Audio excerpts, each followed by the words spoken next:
Yo, what's up mga tropa? Nagbabalik na naman tayo sa ating daily content ng Printing Emerald. At meron ngang nag-comment sa akin 2 weeks ago na tong comment niya. Sasagutin natin ngayon. Sabi niya dito, hello po, been watching you since mag-start ako mag-research sa YouTube related sa printing business. Very good dahil nagre-research ka at hindi ka nagpapauto sa Only Support. Nag-start na din daw siya ng kanyang printing business this April lang din. Thank you for your bids. It helped me know more, lalo na at newbie. Question daw niya sa atin if anong gagawin daw niya kapag 4 pieces lang sa A4, then yung matitira, nakalahati daw dun sa A4, pag nag-print na daw siya ulit doon, anong size na po yung paper na indicated if mag-print A4 pa din po ba? So eto no, hindi natin pwedeng tawanan eto si Ritz kasi dati talaga hindi ko rin alam na pwede palang mag-print pa na kahit na kalahati na yung inyong mga papel. Eto no, nakikita nyo sa ating isang camera. Akala ko dati sa mga printer, ang pwede lang i-print ay isang buong mga bond paper lang. Eto, short, A4, long. Yun lang talaga ang sa pagkakaalam ko. Pero no, nung nagtrabaho ako before sa isang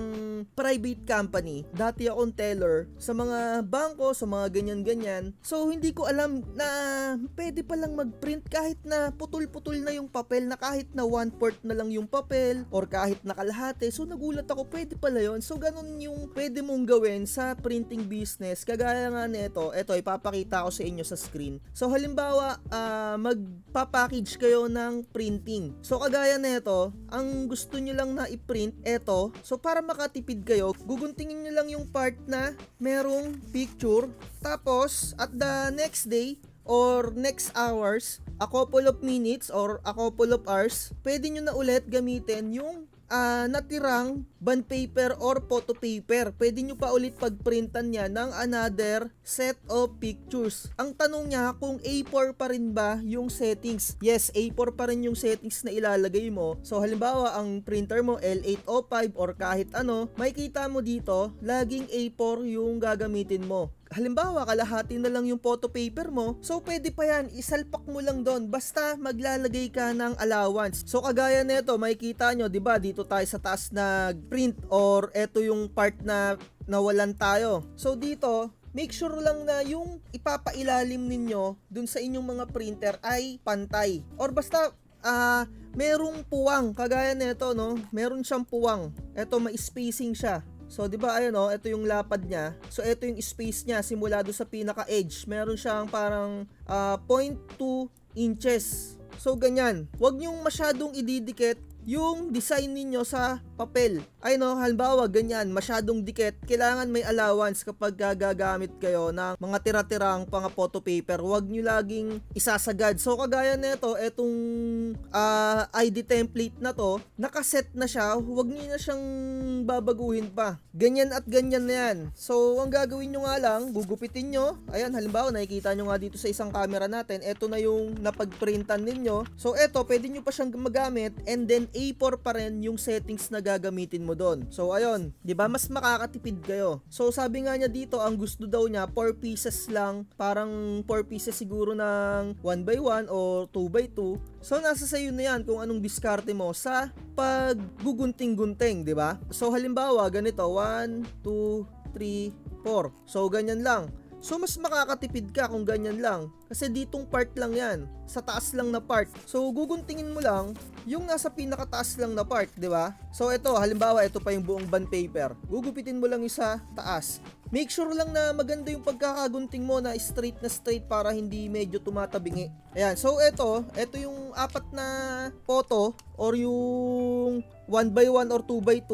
So pwede mo pang pagprintan yung pinagputulan. A4 lang yung settings palagi. Basta A4 yung pinaka-base mo. So ayun, sana natutunan nyo kahit na paulit-ulit na yung pinagsasabi ko. Pero ganun talaga kapag newbie, syempre hindi nyo alam yung mga ganito. Naiintindihan ko yan kasi ganyan din naman ako dati. Nagtataka nga ako dati dun sa pinagtatrabahuhan ko dati na isang private company nga. Dati akong tellers doon. talagang tipid na tipid sa bond paper. Pwedeng 1/4 lang, ganyan yung diskarte na pagprint or ganito yung kalahati. Kasi usually sa mga corporate, mga private na company, ang mga printers namin doon, brother na printer. So, etong nag-start ako ng printing business, doon ako nag-explore tungkol dun sa paggamit ng Epson.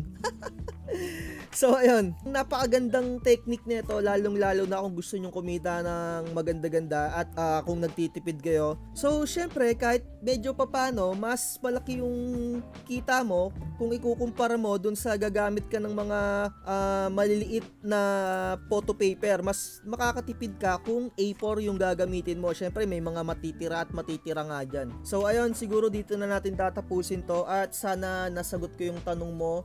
Ritz Jean, shoutout sa'yo, no? Tuloy-tuloy mo lang yan, yung printing business. At tandaan nyo mga tropa, iba ang printing business, iba ang buy and sell business. Huwag mong sasabihin katas ng printing kung hindi ka naman nagka-craft. Kung nagka-craft ka man, ay isa lang yung produkto mo, hindi mo masasabing katas ng printing yan. Puro ka buy and sell yan, Idol Rapi. Iba ang katas ng printing, iba ang buy and sell. Like, share, and subscribe. At huwag magpapauto sa mga Poncio Pilato dyan, somewhere out there. Mabuhay ka, Ritz. Shoutout sa'yo, research is the key.